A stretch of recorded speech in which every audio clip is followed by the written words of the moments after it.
All right, now we're being asked to solve the same type of equations that we were given above using the difference of two squares, or we can do it a different way. I'm going to show you both ways. You can use however way you want.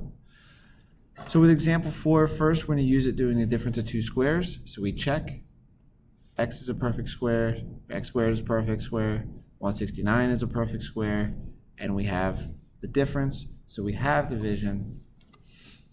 So we're going to split it up.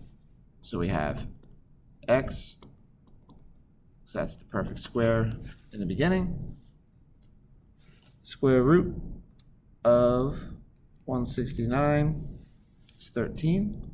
So we put 13 at the end of both of them.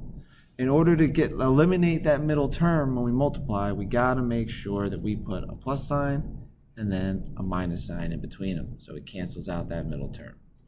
Now, just like we looked at in the past when we were talking about the financial stuff, we can rewrite this. I think it was the zero product property gives us the ability to rewrite it as x plus 13 equals 0 and x minus 13 equals 0.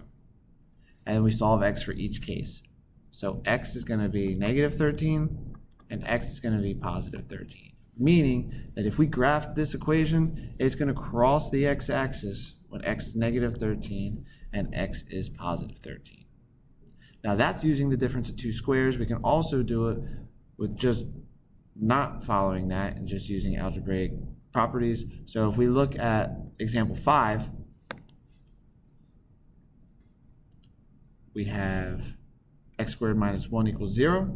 Remember, we only know to solve when everything is set equal to 0 here. If it's not set equal to 0, we can only factor to try to break it down into its parts.